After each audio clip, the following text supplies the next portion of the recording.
And we're alive. Phil Tarrant, Tom Panos, Real Estate Exposed.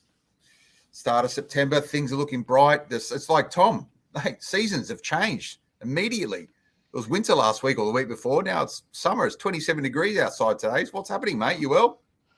Yeah, it's a beautiful day. In fact, after this meeting, I've got one more commitment. And after that commitment, I'm going down to the park. I've got a bit of an operating pattern now. I'm training twice a day, Phil. I run the bay run in the morning, and then at around 4:30 in the afternoon, I actually end up going down to the park and do outdoor training with a couple of randoms I've just met who are a bit like me, wanting to fill their time with exercise, getting out there. But Phil, yeah, well, it's a beautiful day as we're recording here. Do they know you're a real estate celebrity, Tom? Well, I'm sure you told them. It's funny. No, I don't. I actually, believe it or not, I go to this place because there's a cafe there, and I go there because I can spend time on my own, right? Instead of having to talk about the real estate market to everyone. And it's funny that you brought that up, because one of the guys is the brother. He's a football player's brother, Frank and Joe Pulatua. They're ex first grade rugby league players. And somehow he ends up last night finding my Instagram. And out of the blue, for 3 weeks, he hasn't said anything.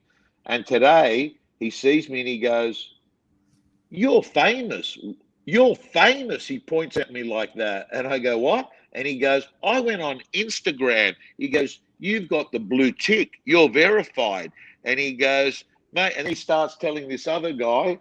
Anyway, the long short of it is, Phil, I like to keep it low profile in the mornings, because I never post what cafes I'm at, because I find, I don't know about you, Phil, but in the mornings, if I have a coffee, I get this 5 or 10 minutes of real clarity and say to myself, okay, that's what needs to get done 100% today, right?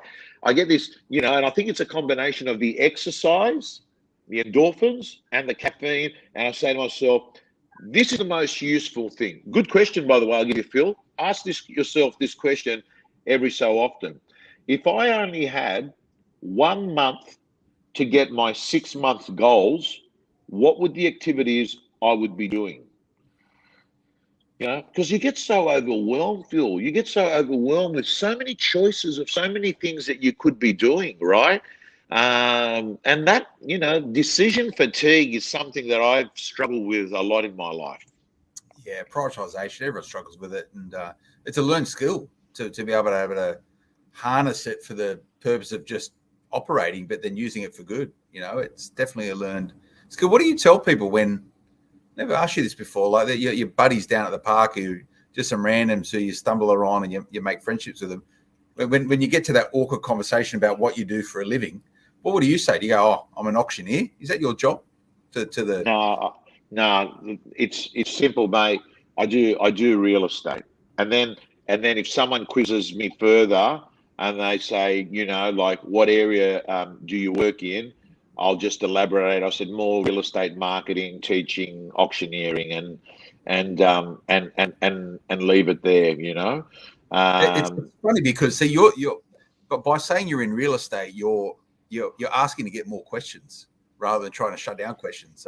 Because as soon as you in Australia say you're in real estate, someone goes, "Oh, really? What sort of real estate? What's happening to the market right now?" And I try and dodge questions about what I do for a living because I'm not really too sure, to be honest with you.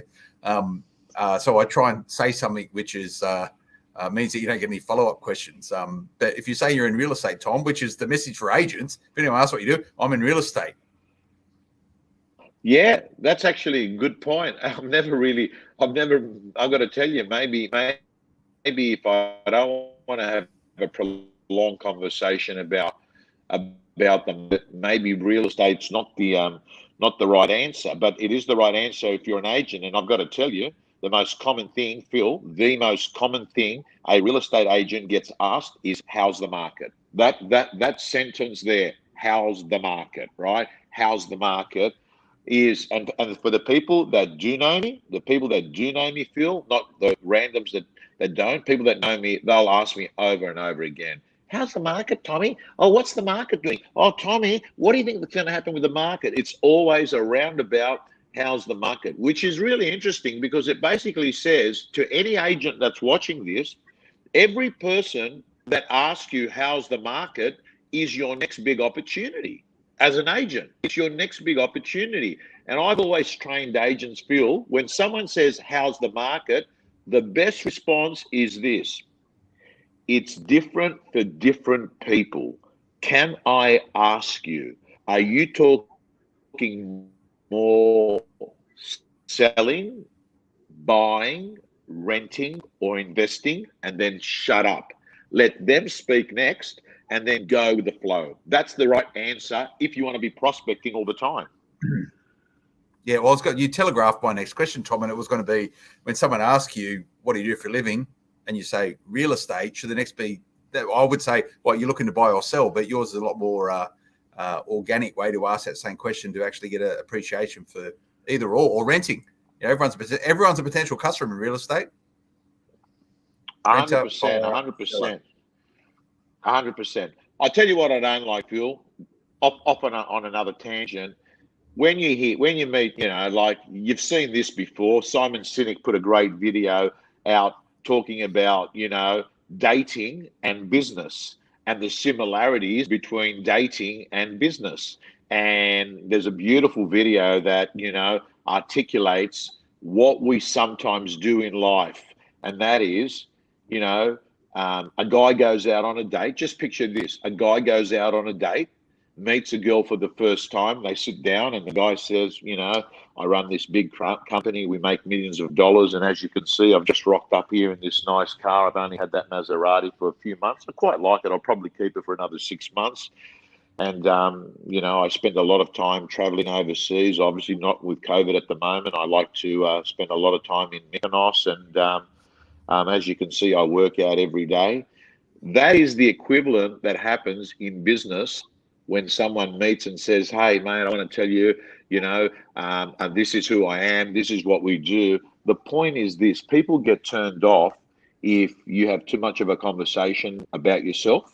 And I'm very, very mindful of that. I sort of always, and I got to tell you, Phil, I'm a curious person. So it's easy for me. I am fascinated when I don't know what it is. I'm fascinated when I'm talking to someone about what their life was all about. Like, you know, what they do, where they live, what are the stuff they like. So I always seem to move the conversation from me to them.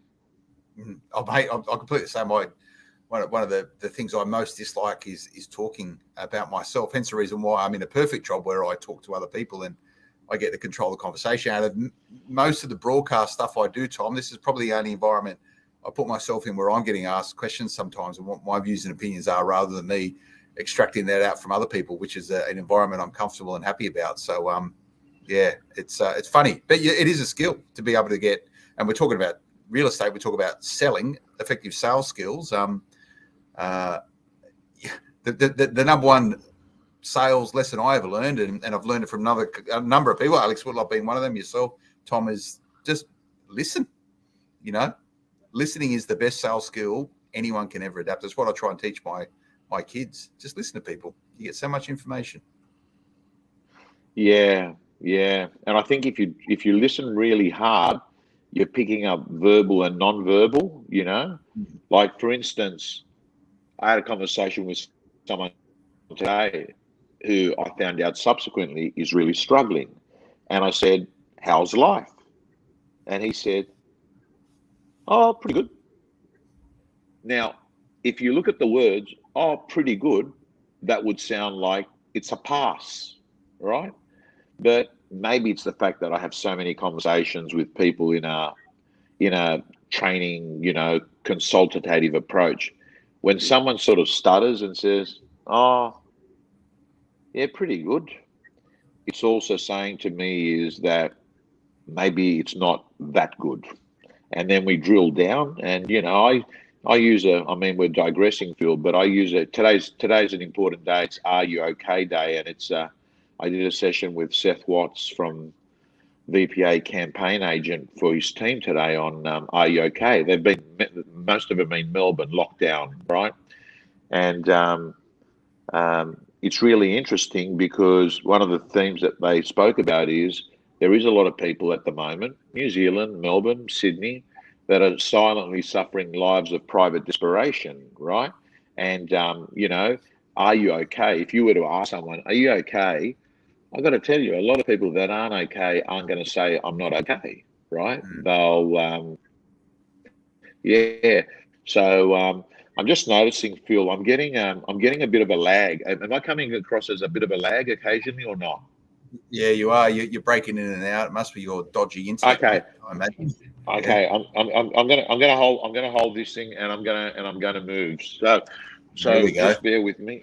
By the way, this guy does online coaching at the moment for a living and online auctioneering. You would expect that he would have several redundancy for his internet, because at the moment he's not showing a good showing for.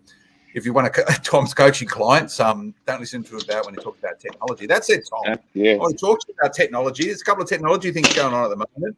One of them I've heard, a little birdie has told me something about a new app for the real estate gym. We'll get that to that in a moment. But we've got to have a chat about, mate, where we are in this lockdown. And Are you OK Day? It's absolutely every day should be a Are You OK Day, and you shouldn't need to wait 365 days to ask friends and colleagues whether or not they're tracking well. It should be something which, if you do listen, you can be finely tuned and you should be able to pick up these signals over time. But we now know, Tom, that the lockdown in New South Wales will be ending at a period of time. I think the magic date is the 18th of October. And whether I'm still going is on. The 18th of October sounds like the magical date of lockdown. Now, no doubt that's going to be good news for a lot of people who are locked up at the moment, particularly in New South Wales. I don't know what the date yet is in Victoria, but with a view that in 5 weeks' time, life should start turning to something which is normal. However, you've been on the blower. You've had some meetings over in the UK, and I'm pretty dialed in also into Europe as well. Things are just back to normal. The future's looking bright once we come out of lockdown. If you want to have an eye or look into the future, if you want a crystal ball, just see what's happening in the UK, which are 4, 5, 6 months ahead of us, Tom. Things are going to go good, I think, when we come out of this lockdown. Things will get back to normal. I think you're going to be back on a plane. You're going to be coaching more than ever before in person. Are you excited about that? I'm excited, Phil. In fact, I booked my first overseas speaking gig last night, 10th of June, on my birthday next year in the UK, which is the equivalent of an ARIC that they hold there. And when I was having a briefing call, I've done this event 4 or 5 times before, and I actually love it because it's a great time of the year to be in Europe. When I actually booked the event, we had a half an hour briefing call. But what was interesting is I stayed on that briefing call for 2 hours and 15 minutes yesterday, Phil. And the reason why is I was just I've got to tell you, I came out of that meeting so enthusiastic and optimistic about the future, because you are right. The UK is probably a very, very good picture of our future in the next 3 months. And I've got to say to you, Phil, that in that meeting, what's become very clear is that there is very little to show 18 months of a pandemic. Very little. There are no masks apart from on the tube. I notice we're still getting are we still getting an occasional lag, Phil? Yeah, a little bit, mate. It's not as bad. So what I'm going to, Phil, I'm just going to sort this out once and for all. I'm just going to move to a just bear with me. I'm just going to move to a different Wi-Fi here. We'll use this one here. We use this. Oh no, that one looks pretty good. Okay, no, we're all good. We're all good. So cool. Here's the summary of. Here's a summary of yesterday's conversation. Number 1, The real estate market has gone absolutely crazy, absolutely crazy. When we talk about crazy, you've got a high appetite from buyers and you've got a high appetite from sellers. Turnover is off the charts. Price growth is off the charts. It's like you've had a bunch of people locked away in solitary confinement and they've come out and they feel bulletproof and they feel, courageous and they feel like they want to have a go. So that's the first thing. The second thing is that gyms, pubs, clubs, shopping centers, everything is normal. Soccer stadiums, soccer's the main code there, absolutely packed. Airports, he was flying off to Spain the next morning. He said to me, mate, I'm going to Spain. And I go, what are you doing there? He goes, go have a week there. I go, what's that all look like? He goes, mate, I went to Spain 2 weeks ago. And he goes, I'll tell you what it's like. You wear a mask on the plane. That's it, right? That's it. You wear a mask on the plane. Everything else is normal. It's inbuilt into, they got a thing called the NHS system, which shows that they're fully vaccinated. Then it's very, very clear those that are vaccinated end up having a lot more freedoms than those that are not vaccinated. There is a lot of cases still. There's a lot of COVID cases. It appears that he says, in fact, he goes, there's significant amount of cases and there is people dying, but it appears to be a pandemic now in the unvaccinated subset of people. And the news don't talk about cases each day. They talk about the vaccination rate, and they've moved on. They're more talking about Brexit. They're actually off the COVID topic, Phil. Yeah, we spoke about this last week. The need to move away from reporting how many new cases there are. And Tom, your internet's still not great, so if that's sort of people are finding that a little bit. Okay. Apologies, no doubt he'll dial in. He's off the grid. Once again, that leaves me just alone to have a chat. Whether or not we're still recording, it still says it's live. But the whole Brexit situation in the UK, I spent quite a lot of time out there about 2.5 years ago as I was going through that pathway with a whole bunch of people from the accounting space with the Institute of Public Accountants going into Brexit. What it's going to do, I think, with Brexit is going to open up a whole bunch of new trading markets for British businesses and British citizens. You'll see it here in Australia, the connectivity that we have with British commerce, even the British Embassy here and the commercial people inside of those groups. They're really looking to strengthen ties, make market opportunities for British businesses, but also to try and tie up with Australian organisations as well. So we'll have to watch that out. Where Tom Panos is, I'm not too sure. To give you some sense, I'll fill you all in. You still there, Tom? Yeah, you can't see me?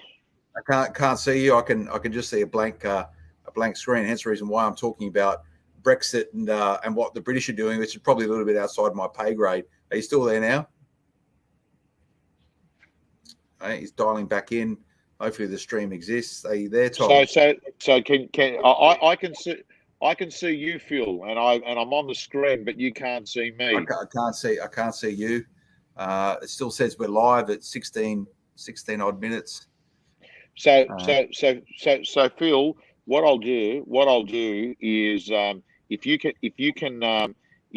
hear me, we can continue where we've got voice only, or if you'd like, I can actually just dial out and come back on. Mate, let's continue. Okay, perfect. I have to deal with looking at myself. You'll need to. I can't. I've got no visual clues, Tom, so I don't know whether or not you're going to start talking at all. But to my point, Brexit's an interesting and how quickly they'll go back to what is important, putting COVID behind them. I'm super encouraged, Tom, looking at how the rest of the world has manoeuvred. I think our decision makers here in Australia now realise that the opportunity purely is to get the vaccine under control, get everyone vaccinated and move on and move forward. I think we're already at 75% vaccination rates in New South Wales, first jab. I've got my second jab next Monday. Mate, I'll be ready to go when we're allowed to, and real estate will get back to business. Yeah, so Phil, let's just do a bit of around the grounds and just let people know. October 18 is the date for New South Wales. October 18, essentially they're talking pubs, gyms. We're talking, quite a lot of the restrictions that we've got going. Melbourne, they're getting a little bit of clarity over the next few days, and there's a strong possibility that they're going to be able to be doing private inspections. In New Zealand, Auckland, they're looking at going down from the level 4 to level 3. Regional New South Wales, they look like they're going to have their freedoms back, within the next week. So I've got to say to you, Phil, at the moment, what we're talking about is launching for the comeback. What we're talking about now, Phil, now is not the time to actually, if you are in that pajama slope, if you have been waking up at 10 o'clock, 11 o'clock, wearing your robe, if you've been hitting the alcohol in the middle of the day, now's the time to say, I'm drawing a line in the sand and I'm getting ready because we're about to take off. And in business, it doesn't matter whether you're in mortgages, whether you're in real estate or any category, Phil. We clearly know that the profession of sales has got this process called the 30-day rule. And it says that what you do in this 30 days is going to impact your next 90 days. We're about to have one of the best quarters in our businesses like Phil. I'm actually putting out there, I actually think we're going to work right through and we're going to have 1 week off between Christmas and New Year's.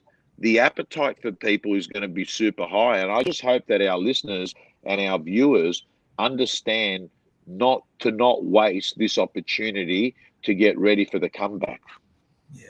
And that means you've got to get fit for it right now and start making those preparations, whether it's prospecting, getting your databases sorted out, doing all that work you probably don't want to do that's been putting off to prepare yourself for what's going to be sort of some boom times in real estate. And to conclude this point, the future is looking bright, Tom, and I think there is now a clear pathway out of it. And that should help a lot of people who may be sort of in the depths of a part of their life at the moment where they're not too happy with, they don't know their way out. Well, things are going to get better. They're on their way to get better, and the opportunities to take control and drive that forward and lead. I want to get into, Tom, which I've heard about the real estate gym. You've created an app. I want to know about this because I didn't think you could get into the gym now because you've filled it up. What's going on?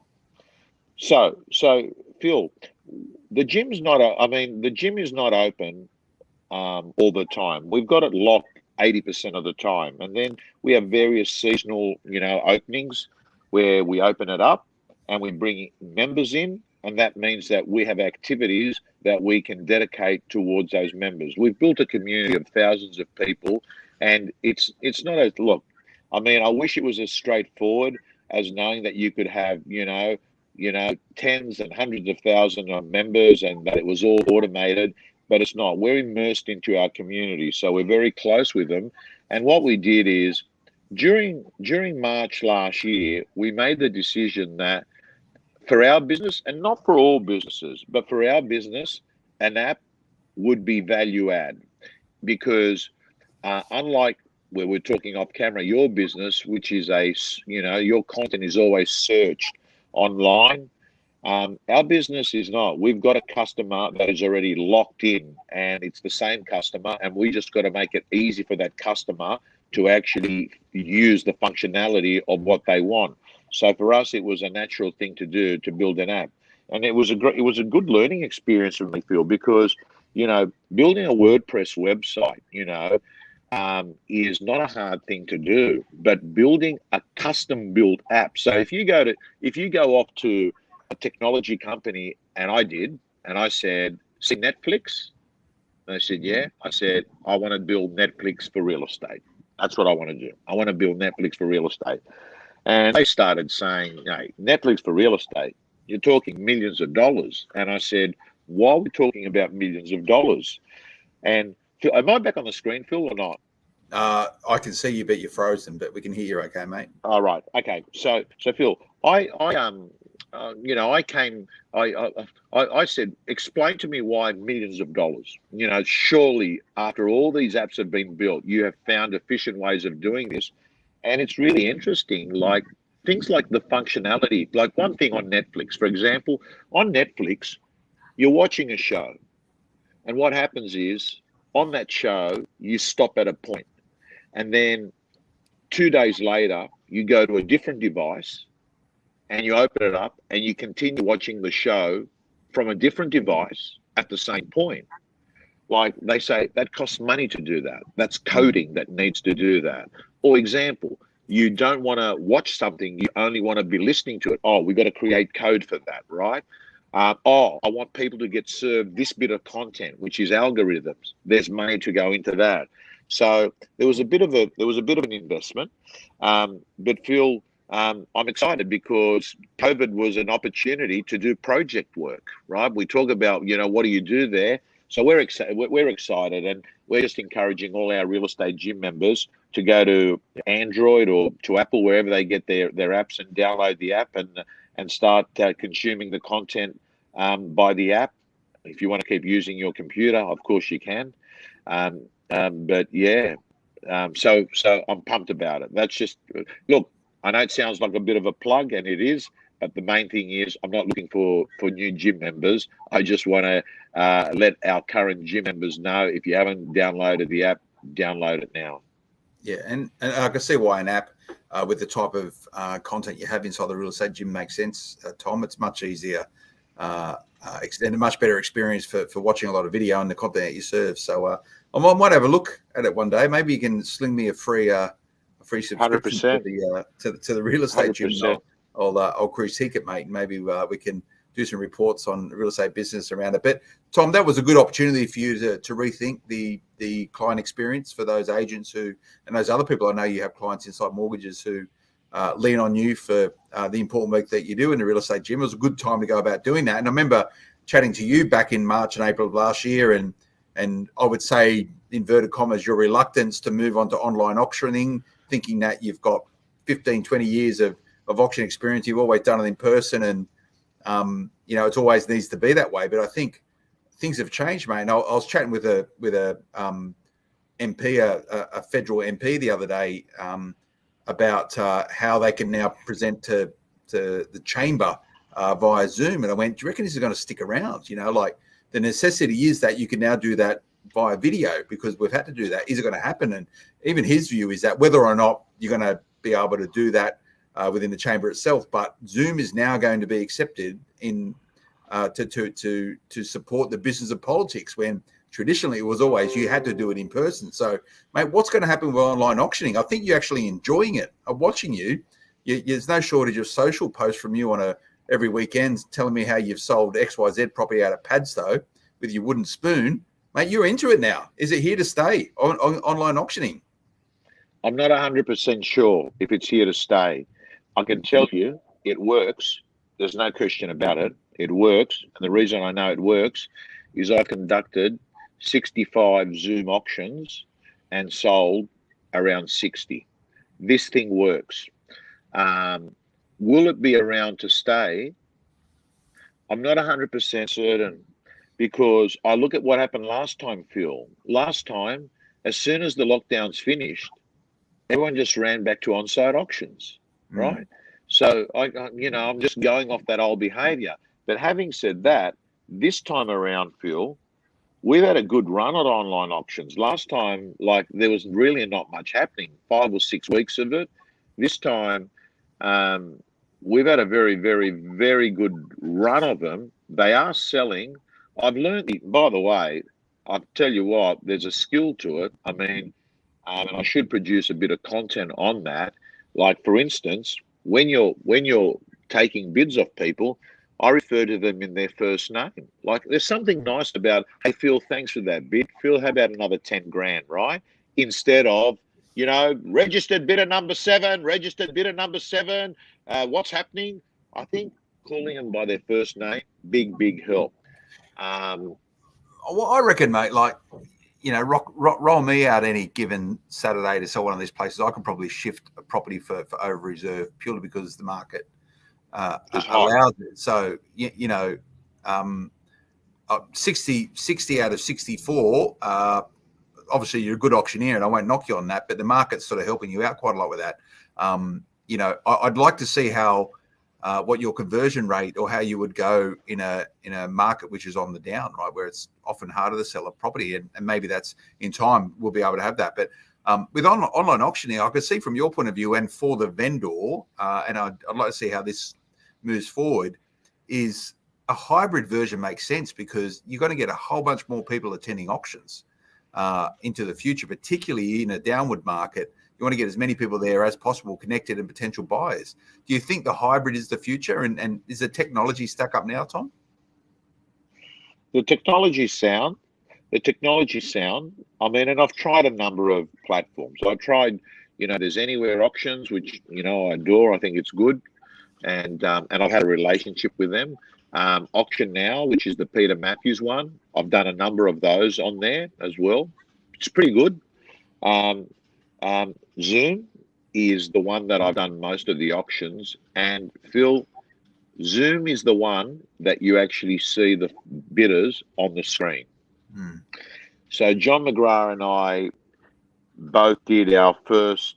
We did a non-Zoom one, and then John actually said to me he actually did one with another platform, but insisted that they have Zoom on at the same time because John understands the advantage of looking at someone's face, right?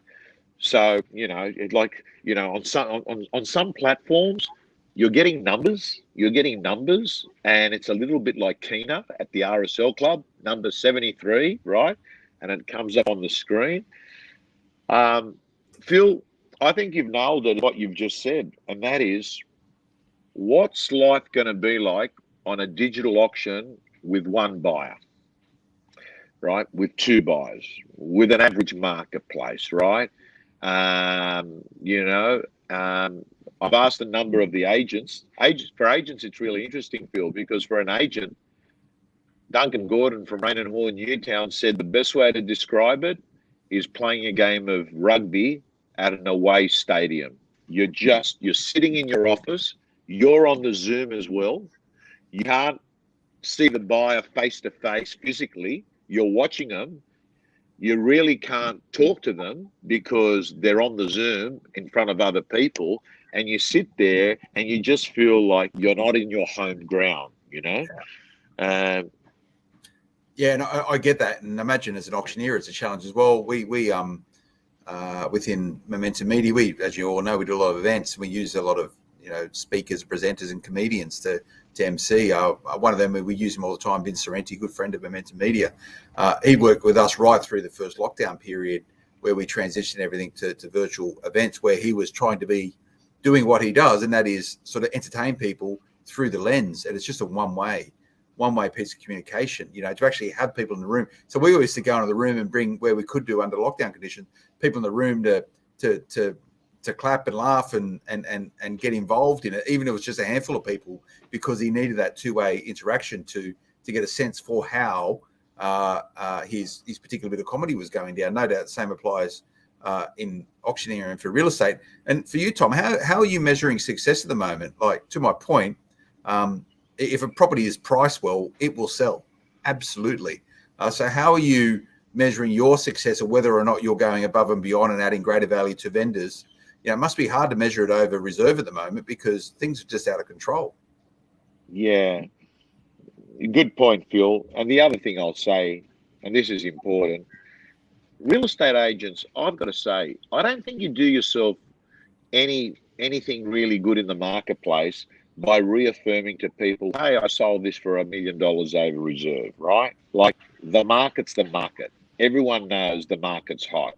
Don't sort of jump on and say, hey, I did this. I actually think there's enough of that happening, and I don't think you pick up any credibility in the marketplace.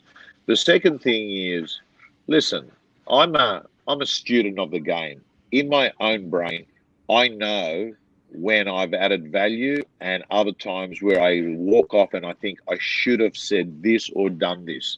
So for me, Phil, the ones I really love? It's the ones where the agent says to me, Tom, I'm letting you know the owner wants 2 million. And I don't think we're going to get 2 million. We've got these buyers, it's probably going to stop at 1.8. And then I say, would it be okay if I'm allowed to ring the buyer up during the auction and speak to them if we get to that bit where it stops? He says, absolutely, absolutely. I'll give you the phone number and we'll let the buyer know that if it stops, that they may ring you. That's where I like the difficult ones, right? Because the easy ones actually make you unemployable. And I'll tell you why. Because what you said is exactly right. You could go do it, right? So it's the difficult ones. It's the ones, the ones I like, Phil? The ones where you've got a buyer that'll pay 1.8 and the second buyer will pay 1.6. So the second buyer won't push the first buyer up. And then you've got a vendor who's might have a really lottery ticket reserve. I like that because it's got problems all over it. And what I'm doing is in my head, I'm thinking to myself, okay, this person here, like I had a vendor on Saturday, and the vendor goes, oh, but Tom, we can't sell at 1.8 million because we bought it at 1.7. That's when I get on the phone. I said, hey, listen, what you bought it for is called purchase value. What you've got today is called market value.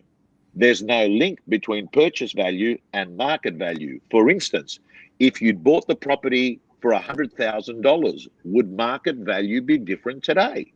Or then they say, oh, but Tom, you don't get it. We're selling and we're moving to Byron Bay, and Byron Bay is really expensive, And I'll say, great. Where you're moving to is called your destination value. What you've got today is called market value. There's no link between market value and destination value. For instance, if you were moving to Mount Druitt, would the value of your home be different today? That's where I like to come in, where I can dumb things down, make it easy for people to understand. I don't say that disrespectfully, but I think sometimes real estate agents speak in real estate agent lingo, and what you've got to do is simplify it and make it easy for people to understand. So they're the ones I like, Phil. Phil, I'm being mindful. I know we've had a choppy production here today, but I'm sure that the audio gets the point of what we've been talking about across. Yep. Absolutely. And Phil, and those people tuning in on the REB Podcast Network, welcome. You can also watch this live, which we record every single Thursday at about 1:30. So if you're picking this up on the podcast, you listen to this in your car, tune in on Thursdays if you want the live as well, where we also normally put comments up and everything. But Tom's internet connectivity is not great at the moment. Yeah, I thought I'd use an iPad, and I noticed that the iPad connection seems to be not as good as the desktop. But Phil, listen, next week I'd love to talk to you and get an update on some of these state awards. I know that you had your Queensland ones this week, but I want to go over those if we can next week, and by then you might have even some more awards. I'm not sure. This is the REB Top 50 Agents, our new state-based ranking. We went through South Australia last week. So, Tom, by next week, we should have them all cleared through the decks, and we can go through it and look at some of these star performers and movers and shakers paving their way in their local state. 100%, because you don't have to be in Double Bay or Toorak to be a winner. Everyone's out there doing great stuff and good stuff that REB is recognising the winners at a state level, which I think is important, because in every sport category, you've also got states, you've got the big nationals. So I think you've mirrored that template very well. Phil, it's been great chatting to you, and we'll talk next week. Nice one, Tom. Thanks for joining us, everyone. Thank you.